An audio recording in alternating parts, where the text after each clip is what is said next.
What is up, guys? Zan from the Madden YouTube channel. Today's video, we're going to show you guys a little bit of a mini scheme out of the West Coast 2-back weak slot flex. But before we do that, please do me a favor and hit that subscribe button. Also, make sure you guys take the time to hit that notification bell so you don't miss any of the uploads coming your way here daily on the Zan Madden YouTube channel. If you guys want to watch me play Madden live, you guys can find me on my Twitch channel, twitch.tv/Zan Madden. The link is below in the description. Go and give my Twitch channel a follow. You guys could also find my ebook bundle in the description. If you guys are looking for a different way to finish Madden 20 strong, you guys can get my full Washington Redskins single back wing tight U, wing tight, and wing tight Z offense, as well as my comprehensive 3-4 bear defense, one that I've spent over 35,000 snaps from start to finish in the Madden 20 season in, stopping all the meta runs, stopping those pesky rollout corners, and also shutting down the spread offenses with unique coverage combinations. You guys can get all of that content, over 3 hours of content on both sides of the football at my PayHip account. The videos will unlock when you check out. No waiting for me to be live on stream to deliver the ebooks to you personally. You guys can get going right away and finish Madden 20 strong. Okay, guys, without further ado, let's get into today's video. As I've talked about in yesterday's video, I am going to be spending probably the next 6 to 7 weeks before Madden 21 comes out in the West Coast offense, but I'm not going to be running it the way everyone else does. I'm actually running kind of a gimmicky version of the offense. And I don't really want to say gimmicky. I just want to say creative. I'm actually running their 2-back, but I'm not running any running backs or fullbacks on the field. I've actually got 2 tight ends in the backfield with this. So my tight ends, my quarterback have abilities when I'm running this. And I'm actually running 2 tanks. So tight ends with tank, they basically can't be hit sticks. So that renders enforcers useless in the run game. And that's going to render the enforcer click-offs useless in the open field, as well as clicking off on the checkdown game. So, when people blitz 7 and I go to get the ball out to those checkdowns, those tanks that have good catch in traffic and also backfield mismatch, so linebackers can't cover them out of the backfield, it presents problems. And I'm really enjoying this offense. I'm actually running it every day right now on my Twitch channel, so you guys can check me out when I'm live in the afternoons daily on that Zan Madden Twitch channel. Go give it a look and see that how I'm running it. So, in today's video, I kind of want to break down the weak slot flex. There's a play that I really love out of it, and it's known as PA boot left. And I'm going to start this off against your cover 2 defense. We're going to be talking about cloud flats. Any type of cloud flat in the game is going to play it this way, where it's going to just drop off this giant whip route. So no better coverage to show than a Tampa 2. And what this is it's basically an exaggerated bench concept. You've got 2 routes that are breaking towards the sideline, hence the name bench. And it is a low option, Diggs, on his giant whip route. And then you have Thielen on his corner route from the slot. And because of that, that's going to put the player that is on defense on the outside, Jair Alexander, who is in that cloud flat, it's going to put him in a conflict situation. Does he defend the low sideline or the deeper sideline route? So with this bench concept, the cloud flat is going to back up to Thielen's route, leaving Diggs wide open. Now, if you're wondering, can I run this with a regular zig? The answer is no, and I'm going to show you why here shortly. With this play, I just like 2 against cover 2. Do whatever you want with a tight end, and I block the running backs. So you're going to notice here on this whip that he's going to get wide open to the sideline, and you're able to just throw this for about 10 yards. Right there, that was actually a bad whip. He kind of bumped into the guy and didn't get a clean release to the outside. But you'll notice when you run this that he's going to be really, really good. You're going to see here how he just whips the sideline. You can throw an up pass lead and possession catch that for 10 yards. Now, this is the equivalent of knowing your opponent is in cloud flats and being able to run a 10-yard out route, which obviously you guys know doesn't happen in Madden. If I were to run this concept against a cloud flat and try to pick up 10 yards and get out of bounds, I'm going to throw a pick. Like, you're literally going to throw a pick, assuming they catch the ball. So to have this in your back pocket against cover 2 and have a max protection where you can go 7 or even 8 guys blocking against a cover 2 blitz is really, really important. So you see right here, I mean, this is just absolute money. You can basically click on and pick up 10 yards and get out of bounds, stopping the clock. This is a great end of half, end of game where you need to get out of bounds and preserve timeout type of play. It's something that if you run the near close flex, you can audible into. Yesterday in the video, I did a video for the players who run West Coast, but they run the bunch, showing something they could audible it down to in the pistol doubles, and showed how it can dominate cover 2. And now in today's video, I'm going to show you, for those of you that like to run the near close flex, how you guys can run this and get yourself out of bounds at the end of half, end of game scenario. So this is how any cloud flat will work. Any cloud flat. So when we take a look at Jair here, you see how he's going to kind of play the whip, and then he realizes there's a deeper sideline route, and he's going to play underneath it, giving this check down. But the problem is it's 10 yards, so it's a first down on this play. So now they're in a spot where they have to play hard flats if they want to defend this whip, and they're at the risk of basically giving up that deeper outbreaking corner route. So I'll go ahead and illustrate that by going back into the weak slot flex. Again, the play we're running is PA boot left. Very, very simple setup. And, now when they go to a hard flat style coverage, especially from a cover 2 shell, they're going to be in a spot where they can't afford to give that up. So you see here, we go back right to it. If he wants to play this whip route, he's going to give up this corner route for 20, 25, 30 yards. So it's a simple high-low read on that outside corner when you're facing cover 2. Now, this same logic will apply to any cloud flat on the field. It does not matter if they call cover 3, cover 4. The cloud flats will back up and cover the corner route, and that's going to leave the whip route open. So unfortunately, for some reason, my auto flip is broken here in practice mode, and it won't flip cover 3 cloud to the correct side for me to illustrate that. And I don't have a second controller active right now. But I do want to just kind of illustrate that. If they were to call a formation or a coverage like cover 3 cloud, you see there, the cloud flat on the left, that outside corner would back up to the corner route, leaving the whip route open just like you would see in cover 2. The same could be said of cover 6 with the cloud flats that side, or if they were to play, cover 4 drop, show 2, and shade their purples down and then up into cloud flats, it'll do the exact same thing. Now, what happens if you're facing cover 4 with purple zones or cover 3 with purple zones?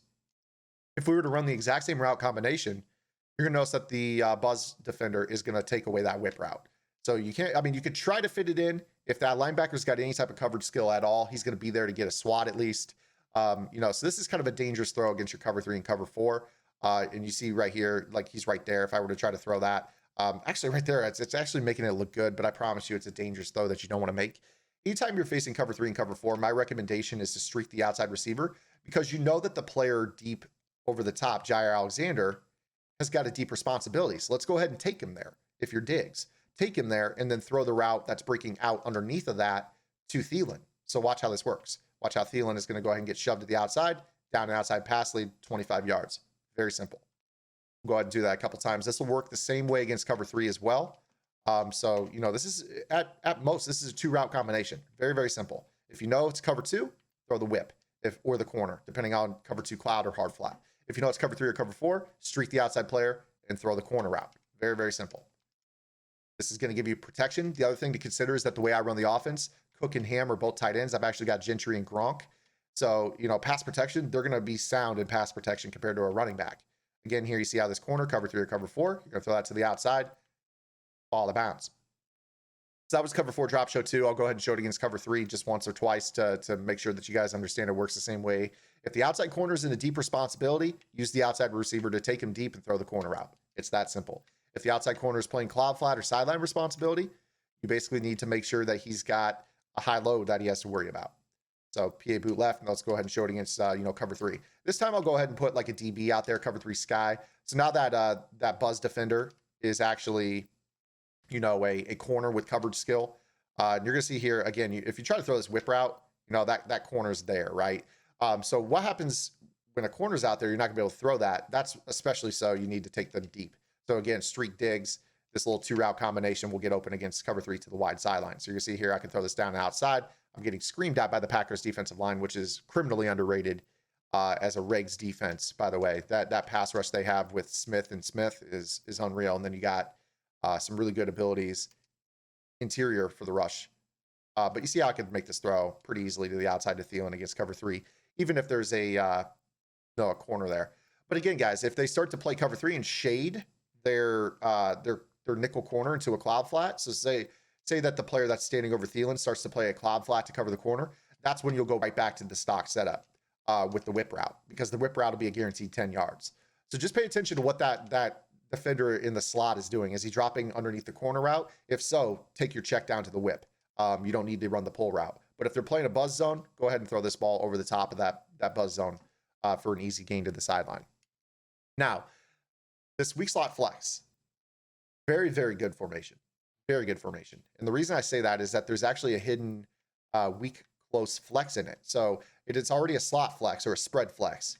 But if you take a look at the playbook, there's actually some hidden close flex formations in there as well. So you got mesh, you got drive, you got this counter, which this counter is actually a solid run.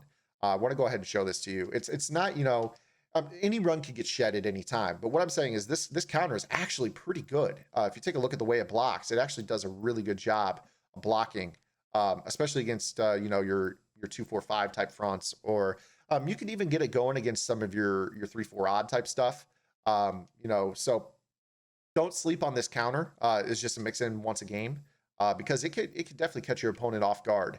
So go ahead and show you like a cover 2 here. Again, no run in the game is immune to being shed. There's not a single run. I mean, you see right there, we almost got tackled in the backfield. But in general, this run is very, very good. The compression look along with that pulling guard and the fullback leading the way does a pretty good job more often than not. And you said, I mean, just it blocks really well. It really does block well. So don't sleep on that run as well. And also some of the passing stuff as well, especially if a hot rod master, you've got some of the cool stuff that you can do out of that. Let me go ahead and show you, for example, if you got, you know, if you're facing cover 3 and cover 4, I'm going to go ahead and set an audible. I'll just set the play mesh as an audible real quick. You come out in the counter weak, maybe they're playing some cover 4 drop show 2 to try to play better run defense on you. So maybe you run this once or twice, see if you're getting any blocking. Let's say you get shed, you don't want to go to it, right? Okay, but you know they're playing cover 4. So now you can audible into your mesh play. Oh, actually, that aligned differently. That's bizarre. Normally it aligns correctly. But I think there are other passing plays in the formation here. The play itself doesn't matter because it's actually a hot route. So let me go ahead and show you. Yeah, for some reason that mesh realigned weird. But counter waggle against cover 4 drop show 2. Show that to you here. You know, you could put digs on a flat and then just do the motion game where you just kind of, oh, didn't mean to do that. Let me go and throw the ball away. I want to do the play action. And this is a quick pass tip here. So if you, you know, if you catch them in off coverage on the outside, you could do the thing where you put the X receiver on a flat, motion snap him, and then kind of throw kind of like a swerve catch to the outside and get upfield for 15 yards. You know, that's always available to you as well. So don't sleep on this play. This is you know, this hidden formation within the weak slot flex is really good. The other thing you can do as well is like do the wheel screen thing. You know, so you got a little post route that you can throw to Thielen, and then you've got, you know, a wheel to the fullback, which again I use tight end, so I got the backfield mismatch, which guarantees those catches as they turn upfield, and then the tank, so you can't hit stick them. So you know, you got this ability. You can throw the rack swerve, or you can be patient and wait for the fullback to cut inside and make that catch right there. So there's a lot of stuff that you can do in this West Coast 2-back. I think people, honestly, they just see near close flex, and that's all they want to run, roll out corners, fullback dive. But if you guys want to actually mix it up, this is a really good formation to do this out of. Another thing about this formation, the gut. This gut is very, very good. I think weak eye alignment dives are really good runs. I thought they are. I thought that they've been good runs all year. And I love guts. I love them because you see how you could just kind of like, it's such a good blocking. It's such a good block. I mean, there's a reason that the weak close flex formation, that halfback dive, is one of the favorite runs in the Oakland Tour. I just think weak eye alignment dives do a really good job because that weak eye fullback does a good job at protecting you against user gap shoots. If you think about it, I mean, this guy is right here. If I'm running the ball right, most players user one of the left side linebackers or the left side safety, because if they run, they want to be able to run and play run support from the backside of the formation. Whereas this fullback kind of leads the way and protects you from that safety or that inside linebacker or that backside outside backer shooting off the weak side, tackling you in the backfield. So you just see how good this is. Even against like a cover 4, this gut flip to the handedness side of the quarterback's really good. I mean, you could definitely run it this way if you want to. It's a good run. I mean, it's such a good run. But, you know, there's a lot to love about this. I could probably do an entire scheme out of this formation. But the fact of the matter is, when it comes to the West Coast offense, there's just so much to love about their 2-back.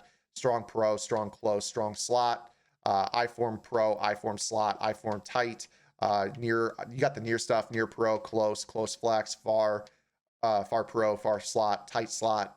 There's just so much to unwrap in this 2-back. And, you know, I'm having a hell of a time on my Twitch channel running this right now, especially the way that I'm running it and adding some abilities that really make it a pain to defend as a passing scheme.